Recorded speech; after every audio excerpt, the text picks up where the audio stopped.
Good. Either way.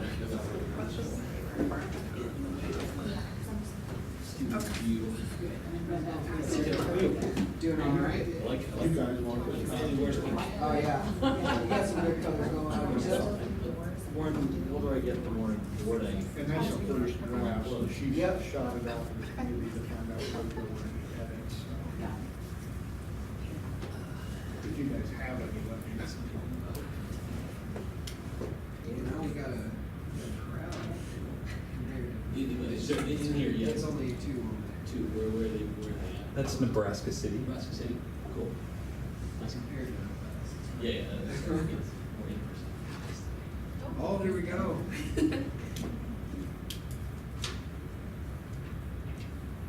Hello, we have someone adding from Hebron. Hello, welcome.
Anytime you guys are ready. Hello, thank you for coming tonight. We are here from the Nebraska College of Law Entrepreneurship Center, Wyoming Entrepreneurship Center. There at the center, us three are student attorneys. We do mostly commercial transactional law. We are licensed by the Supreme Court, so we each have clients that we work directly with. And it's a really great way to be able to provide free legal services to people in the community, especially people who are starting up. They don't always have the capital to buy legal services. So it's a great thing in our community, and it's been a very, very good teaching experience for us three. And yeah. So I'm Mallory Zimmerman. And I'm Emily Hervert. And I'm Andrew Robinson. Today we're going to talk about the difference between employees and independent contractors. We'll talk about why this distinction matters and why you need to know the difference, and then what the different nuances are between independent contractors and employees. And then Andrew will talk about some tools to distinguish between the two of them. We want to thank the SCC Entrepreneurship Center for hosting us and for helping us to promote this speech. We're really excited to be here and to be able to share everything that we've been learning. All right, so why does the distinction matter? One of the biggest reasons is the tax consequences. So independent contractors and employees are taxed completely differently. I'll get into more of this later, but employees have their Social Security tax and Medicaid and their income tax and unemployment tax withheld from their paychecks by their employer, whereas an independent contractor has to pay self-employment tax. And so it matters for this distinction because you can have to pay back tax if you misclassified them. Also, it matters for benefits. If you are wrongly classified as an independent contractor, you could be owed some benefits that an employer gives their employees. And again, we'll go into this more later. And then future litigation, so workers' comp and Title VII. If you're an independent contractor, you are not entitled to these protections, but if you're an employee, you are. So what is an independent contractor? An independent contractor, one of the main tenets is that they have control. They work for themselves. They are an expert hired in their field to complete a certain job. They have complete control over the hours that they do the job, the way in which they do the job. If I hire Emily to come in and do my carpets, I don't have any say over what tool she uses or anything like that, just as long as she gets the project done at the end of the day. There's also entrepreneurial opportunity. So an independent contractor can work for multiple companies at a time. If you're an employer, you likely, you do owe a duty of loyalty to the company that you work for. When you're an independent contractor, you can be working for multiple companies, performing largely the same job for each of them without violating any kind of duty. An independent contractor usually has a large financial investment in their entity or in their business. So Emily provides her own tools, and that is a large upfront cost to her. She has to provide all the tools to replace my carpet. And again, if you're working for an employer, usually they provide all the tools for you and have everything like that ready. So when you're an independent contractor, you do have a large financial investment up front.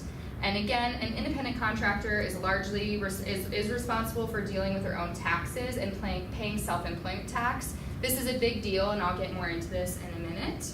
And then again, an independent contractor is not eligible for the employee benefits, such as overtime pay, workers' compensation, or unionization.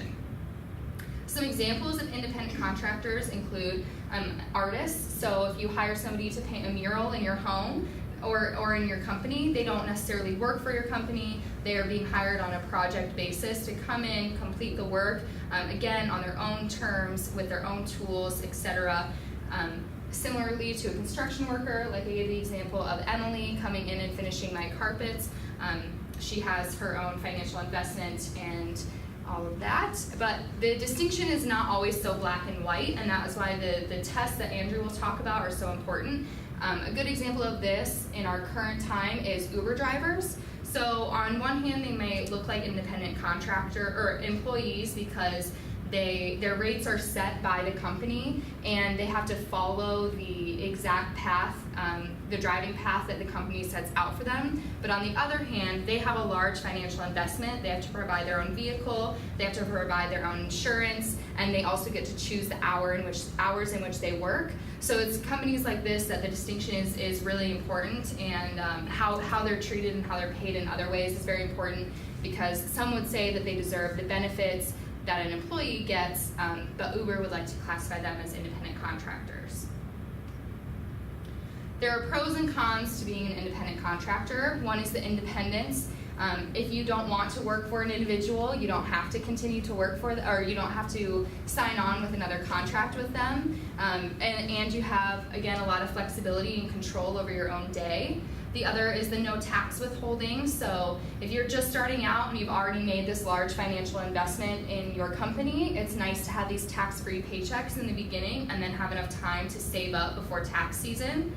And you do contract work. So again, you have the freedom to choose which projects you want to work on. If Emily was working for my company as just a property manager, she might have to replace my carpets and fix my lights and dust the windows. But if she's an independent contractor, she can choose just to enter into the contract to change my carpets and doesn't have to do all the other things.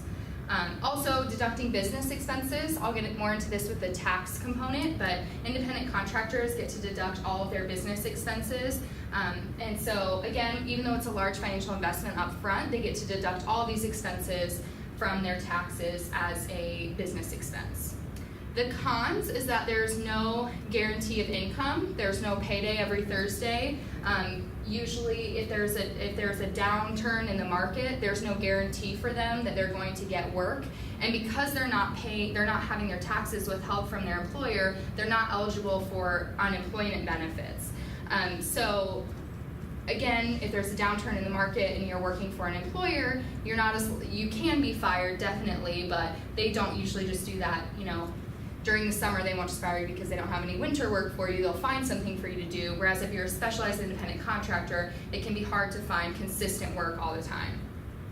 Again, there's that large financial investment and the no benefits, no leave, anything like that, and Emily will get more into those nuances, and the dealing with self-employment tax. So this is the number one thing that I hear from independent contractors that they weren't prepared for, because you can be, the first year especially after you start your business and you're an independent contractor, you'll get a tax bill after you file your taxes, and this can be a substantial bill, $5,000 and so on. And so you can pay quarterly, and usually after the first year the IRS will recommend or require that you pay quarterly, but a lot of people again aren't prepared for that large self-employment tax that they have to pay in. Getting to the tax part, so again, an employer withholds your income tax and your FICA, which is the Social Security and Medicaid, and then the unemployment tax. And this matters, again, because when you are self-employed, you have to deal with that burden yourself. And if you're in a downturn in the market, you don't have unemployment benefits. And the pros, and then an independent contractor, they have to figure it out themselves, but they can deduct from their total adjusted gross income and then only report their income as lower because they've deducted these business expenses. And they can also deduct the cost of health insurance and also a retirement plan they can deduct the cost of as well. And now Emily is going to go into a little bit more of the employee side. Again, I'm Emily, and I will talk about when you have an employer and employee relationship, there are obligations from each of them. They go both ways, and the main ones are employees are covered by all of the employment laws. And in order to be covered by an employment law, you need both an employer and an employee, so it's really important to know if that relationship exists. I'll do some of the most common ones. I have the Fair Labor Standards Act, discrimination, leave, workers' compensation, unemployment benefits, OSHA, unionization, which is the National Labor Relations Act, and benefits packages just in general. And these will be on the following slides too, so you don't need to raise your hand now. Sorry to interrupt. It might be helpful if you move closer to the mic so that they can pick it up in the other. There you go. Thank you. Yep. Okay, so the probably most common employment law that you guys are familiar with is the Fair Labor Standards Act. It covers minimum wage, overtime, and child labor laws. So this one's really important, as Mallory discussed, the future litigation component, because if you haven't been paying a worker minimum wage or overtime, you could owe them a lot of back pay for that time. Say I was working on the carpets and I came and worked an 80-hour week and did it all in 1 week, and then it turns out I actually work for Mallory. She's going to owe me time and a half for all of that extra time that I worked. Same with the child labor laws. If I had my children come help me, it's just my side business, it's whatever, but if it turns out that I was an employee of Mallory, she could be in trouble for child labor violations as well. And with the child labor, it's also covered in most states. They can have more specific requirements as long as it complies with this Fair Labor Standards Act, so it's important to pay attention to your state laws on that too. Another thing employees are covered by and independent contractors are not is Title VII, which is discrimination. You can't hire, fire, have different terms and conditions of employment for a person because of their race, color, religion, sex, or national origin.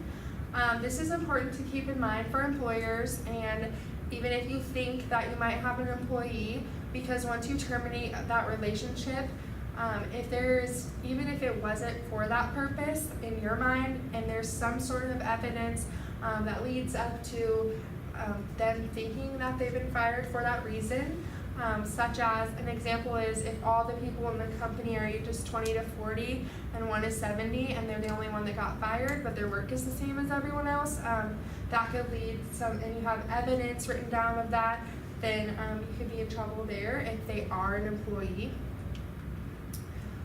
Another important one is leave. There are 4 main leave laws. The first is the Family Medical Leave Act. That is where if you have a serious health condition or one of your family members has a serious health condition or you have to take care of a newborn child, then you're guaranteed your job back when you come back from that within a reasonable amount of time. I think it's 12 weeks. And then the Americans with Disabilities Act is the same thing. If you are temporarily unable to do your job because of a disability, then you are guaranteed your job back. The Pregnancy Discrimination Act is actually, it just says that you have to treat anyone else that's injured or out for a medical condition the same way as you have to treat the pregnant woman the same way as you would with them if she gets sick or something like that. And then the Uniform Services Employment and Reemployment Rights Act, that is when one of your workers has to go to the military and whenever they return, no matter how long it is, you not only have to give them their job back, but you also have to give them the job that they would have had they not left. So if they were on track to get a promotion in 2 years and they come back in 2 years, you're gonna have to give them that promotion whether you've put someone else in that place or not. And all of these are really important because if you've classified someone as an independent contractor and it turns out that they're actually an employee, you could have misclassified them and not given them leave when they in fact deserved it, and you could owe them some leave time. Workers' compensation, this is actually where if you're an employee and you do something and get injured and it's not the employer's fault at all, you may still get compensated if you're an employee. Say you're working and you fall off a ladder and it's completely your fault. As long as it's in the course of your employment, you could get recovery from your employer. And obviously, if it's an independent contractor, they're not going to be covered. So if you are working on a project, if I'm doing the carpets and I fall down or hit my head on something, then I'm just going to have to pay for that myself because whoever's property I was on, that wasn't my employer. The same with unemployment benefits. Mallory talked a little bit about this, but employers are the ones who pay into a state's unemployment tax fund, and it's based on the wages they pay to employees. So it's going to be based on the number of employees they have. That's important to know as an employer. If you misclassified somebody and you've been supposed to pay unemployment tax, you could be penalized for that. And also, if you are an independent contractor, as Mallory said, it's important to be aware of this because if you don't have work for a while, you aren't going to be covered by unemployment insurance because most of the time independent contractors don't pay into the state tax fund for unemployment. The Occupational Safety and Health Administration, you guys have probably all heard of OSHA, and they set standards and perform inspections for the safety and health of a workplace. So it's definitely important to know whether the people on your property working are employees or independent contractors, because if they are employees, you owe them certain standards and duties to keep them in a safe working environment. And OSHA also has the whistleblower or anti-retaliation statutes, where if you're an employee and you complain of an issue, you can't be fired or terminated just for that reason. The National Labor Relations Act is actually where we get the right to unionize. Employees have a right to form or join a union, and that's just a group that will represent them in any complaints or negotiations with their employer. And independent contractors don't have that right at all. The NLRA also protects certain employee communications, such as communications about joining a union. So it's important to know if you have employees and they were entitled to that communication.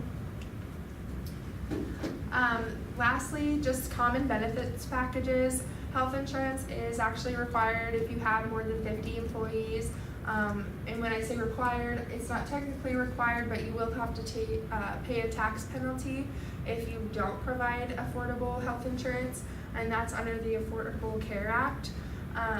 And some other common ones are life insurance, disability insurance, and retirement plans. These aren't necessarily required, but they are very common nowadays. And so there's also other common ones like giving free lunch or giving a free fitness center and stuff like that. So, and if you think they're an independent contractor and you're not offering them those things, they may go to a competition if they're willing to hire them as an employee. So I told you some of the employer obligations to employees, and now I'll go into some of the employee obligations to their employers. As Mallory said, there's a duty of loyalty to your employer. You cannot compete with your employer at all in general, and you can prepare to compete with your employer, but you can't actually compete with your employer. So those lines can get blurry with what's preparing and what's actually competing. Also, employees may be subject to non-compete agreements. These are rare anyway, but an independent contractor definitely cannot be subject to a non-compete. So if you have someone who's an independent contractor, you definitely cannot try to subject them to a non-compete. As Mallory talked about, independent contractors are free to work on things at the same time as they wish. So if you want the benefit of acting like and calling them an independent contractor, you're not going to be able to lock them down. And then intellectual property, employees owe a duty to their employers if they're hired to make any of these things, patents, copyrights, and trade secrets. If they're hired for that purpose, if they're hired to invent stuff for their employer, then the employer is going to own that invention automatically. And if they are not hired to do it but still use their resources, the employer can still be entitled to a royalty-free right to those inventions. And this is important because if you have an employee, they might have to give you that, but if you have an independent contractor, you need to be really specific in your contract if you would like to have rights to that. Say I hire a software company and don't make it specific in my contract that what they're making for me is definitely mine, 100% mine. They can go and sell it to other companies, so you need to be really specific in your contracts with independent contractors because it's not as clear who exactly owns those inventions. Now that I've talked about the employer and employee duties, Andrew is going to talk about the different tests you can use to classify them as independent contractors or employees. All right. So in general, the employee and independent contractor distinction depends on how the worker is treated.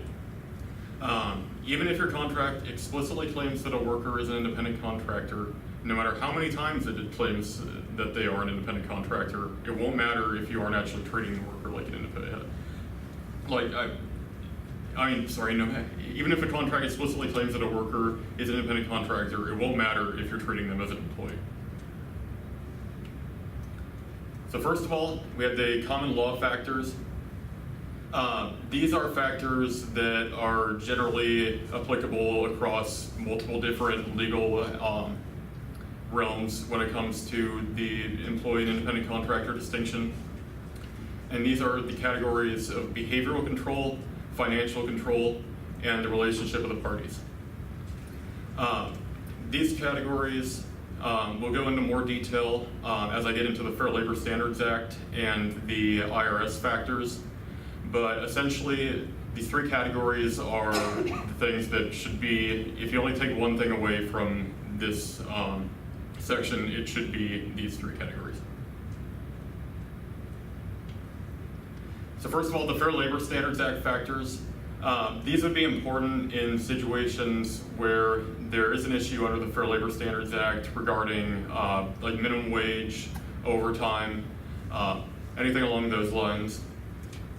And the Supreme Court hasn't actually set forth any one specific test regarding classification under the Fair Labor Standards Act. Instead, they have held that the entire situation must be taken into account as it stands under the circumstances.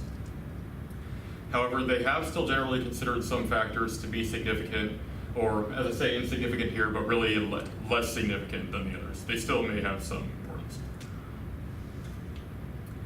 And I have organized these factors, which they have set forth, again, not a test, but some important factors, into the behavioral control, financial control, and relationship of the parties categories, which I mentioned in regards to common law.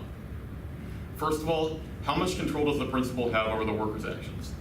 Essentially, if the principal has the right to tell the worker exactly what they need to do, like micromanage what they're doing, say you have to do it in this order, this particular way, then that would weigh more toward them being an employee. But on the other hand, if they have initiative, judgment, or foresight required for success, meaning things like they just have to follow a specific contract, get a specific result, but otherwise can take their own route to get there so long as they meet the terms of the contract, then that would weigh more toward them being an independent contractor. Then we have financial control. Things like how much has the worker invested in his or her own equipment, and how much profit or loss does the worker stand to make. If the worker has invested a lot in their own equipment and they provide their own equipment, things like that, then that would weigh more toward them being an independent contractor.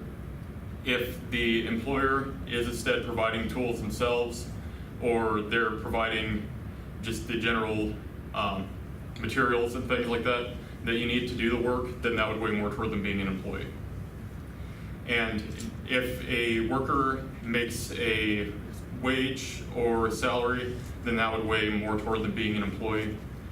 But if the worker has an opportunity to make some higher profit than would normally be realized by an employee, or if they have potential to lose more than you typically think of as being potential for an employee, then that would weigh more toward them being an independent contractor. Next, the relationship of the parties. Things like how independent is the worker's business organization and operation? How important are the services to the principal's business? And how long is the relationship continued, and how long is it planned to continue? Essentially, these all relate to how close the relationship between the parties is. If the worker has their own separate business and just contracts with the employer, then that would weigh more toward them being an independent contractor. But if they work really very closely with the business over a long period of time, or for a large number of successive periods of time, then that would weigh more toward them being an employee. And here we have factors. Again, it says insignificant here, but really these are actually, do have some significance. They just aren't considered to be as important as the other factors, which I already just discussed. These are things like, where is the work performed? When and how is the worker paid? Has there been a formal employment agreement? And is the worker licensed by a state or local government? And you'll note that the top two here have asterisks by them. That's because they are considered to not be very significant under the Fair Labor Standards Act, but they are considered to be relatively significant under the IRS factors, which I'll be going into in a moment.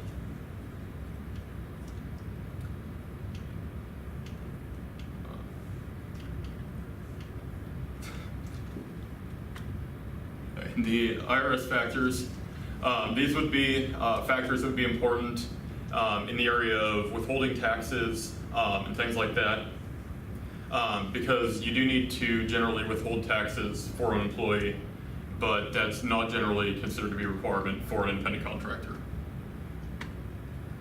And again, I've organized these under behavioral control, financial control, and the relationship of the parties. And you'll note that I have included in parentheses after each of these yes or no questions, which of the two it would weigh more toward them being if the answer to the question is yes. E for employee and IC for independent contractor.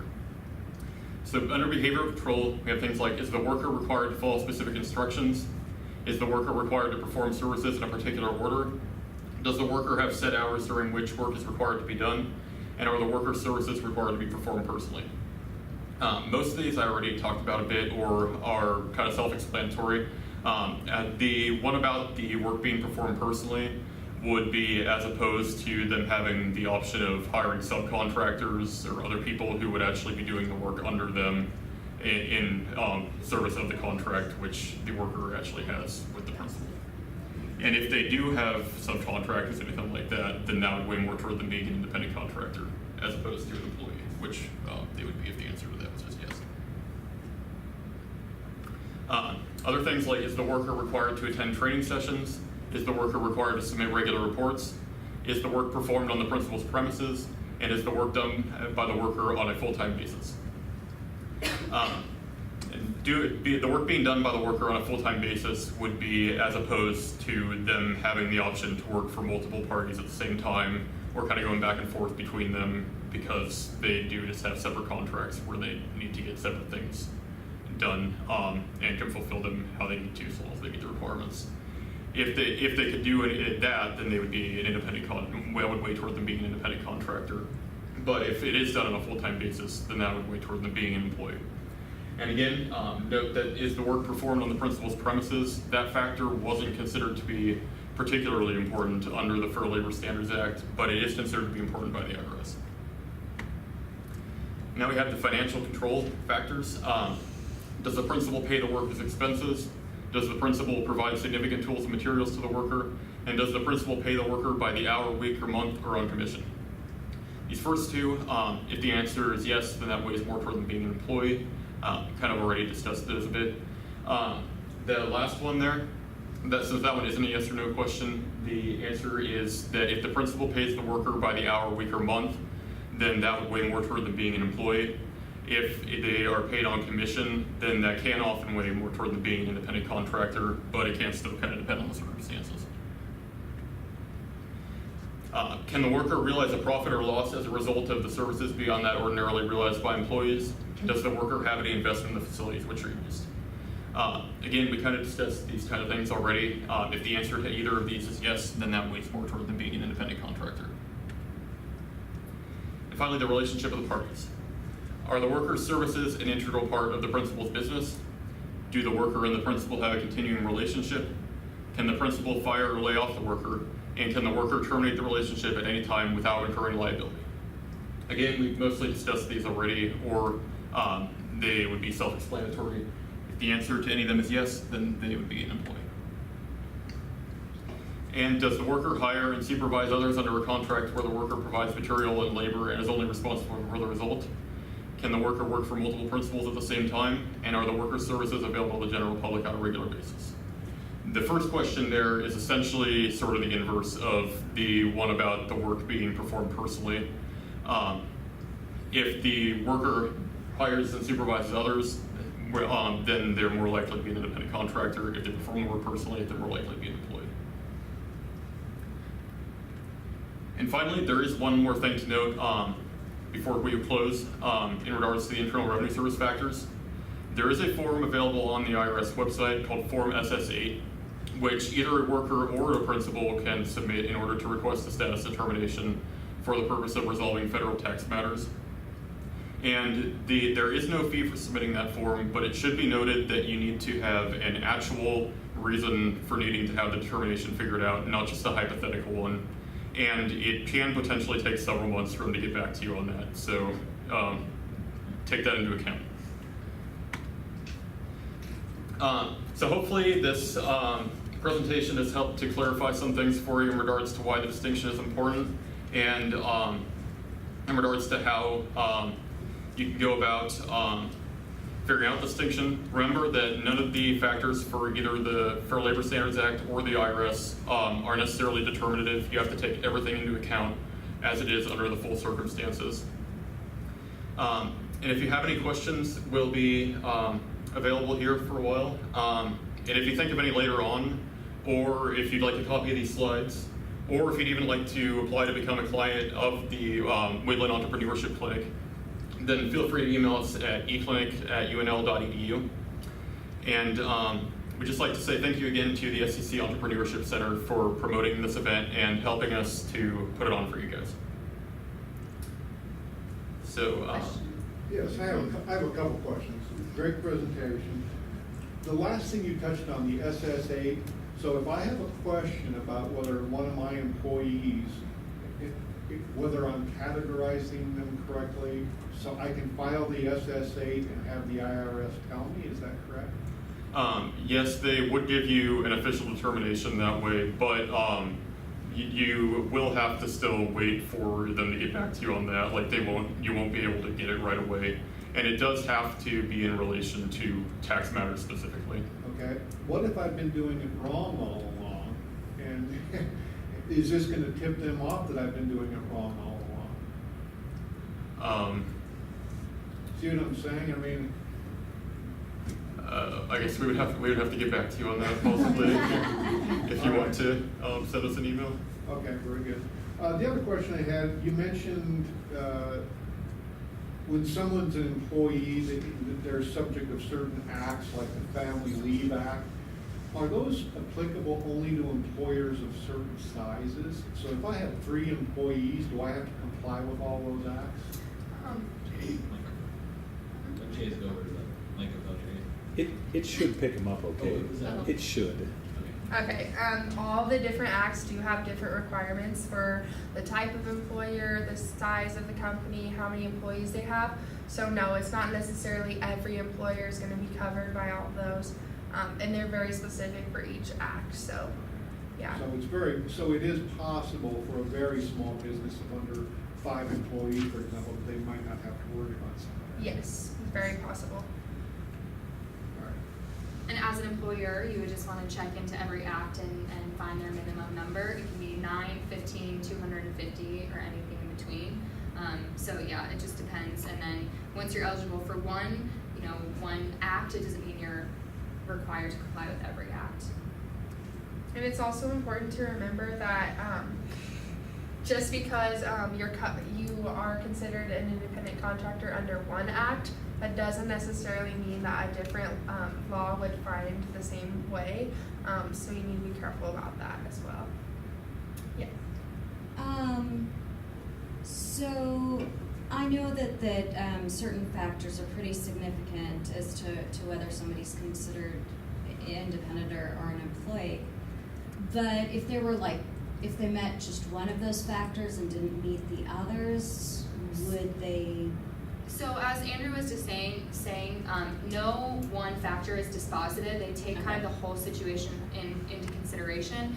And that's why without filling out that SS8 form, there's no way to officially know that you're doing the right thing. But using those factors, you can usually make a pretty educated guess. And as long as you're not tipping the scales one way or another, you should be okay. I have a question. I had a hospitality business where I did meetings and events for people, and I was a sole proprietor, but sometimes I would hire somebody to help like run the registration table or something, and I just paid them out flat, because they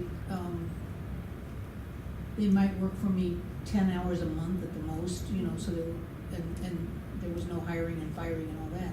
So were they independent, or were they obviously weren't an employee?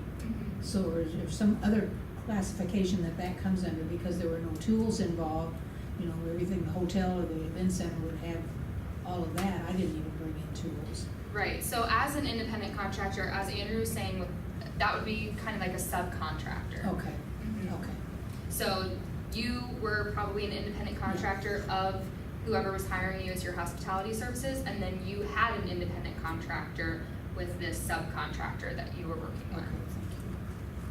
Although you should probably be careful though, because it probably depends on the facts and circumstances of that Yes. situation. Yes. So the person that was working with you, did they have autonomy to kind of do their job the way they saw fit, or were they acting on your explicit instructions on this is how I man the table, or what steps I take? Well, they pretty much knew, because they happened to have hospitality certificates on their own.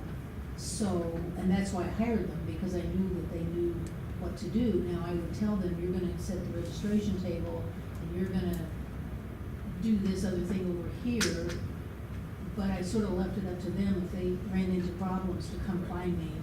But I didn't really give them necessarily a checklist unless it was something we were. I mean, it's a great, I think those, if you wanted to do a thought exercise, you could go through all those factors that Andrew was giving you. There would be somewhere, for example, could the person do the work on their own time? Well, no, of course, they had to show up at the event, right? Right. So there are some circumstances where you wonder how important those factors would be when they're all thrown into the wash. Yeah, because one of the gals, I just had to say, show up, and then I just had to get out of her way. She was that good, and, but she also knew there was no chance of long-term ongoing employment and that kind of thing. What you're raising too is like, each of these individual factors, like in your case, is gonna look different from, say, her case or his case. So when they make those determinations, it's all about like everything overall. Like, are they supposed to wear uniforms? Do you dictate the exact hours they're supposed to be there, or does the event sort of dictate when they have to be there? How much are you managing everything they did? Because one big factor in that is that you're not really micromanaging what they're doing, and also the fact that you're not trying to continue that relationship afterward. But even then, sometimes a short period of time you might still be an employee. Yeah, it's definitely a great example of one of those very close calls that has different factors going different ways. That's why it's a very complicated issue. There could be like one set test, but there's not. They use all these factors instead. Thank you. Any other questions? Nebraska City or Hebron, do you have any questions?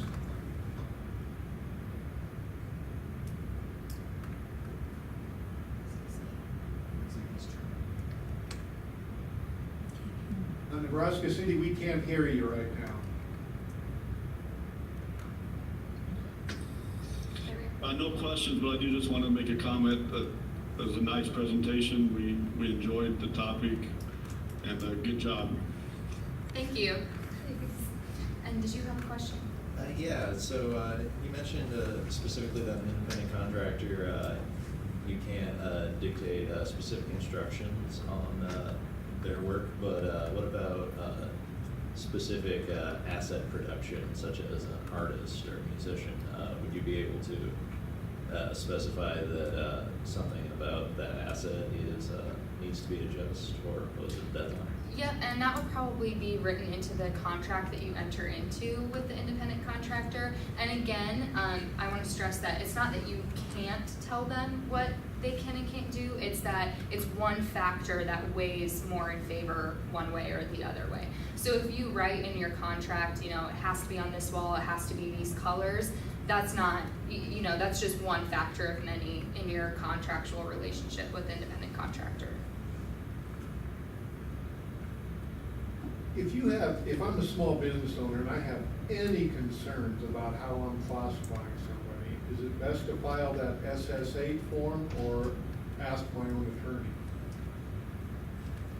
If you'd like to be able to get a general sense of whether someone should be classified as an employer or an independent contractor, it would probably be best to actually go to an attorney, because you'll get a pretty reasonable recommendation, I think, and you would get it faster than if you do send the form to the IRS. But if you really need to get it for free, then you can try the form. It'll just take longer. Or the clinic. Or the Yeah. Well, I'm gonna say, like, when you give them like your circumstances, when you go to see an attorney first, like, they'll be able to recognize a lot of the times, like, okay, this is really close. Like, you can't really make too much of a guess on the teams. Like, some of them will be pretty close, depending on the factors. Others, not so much. like Uber.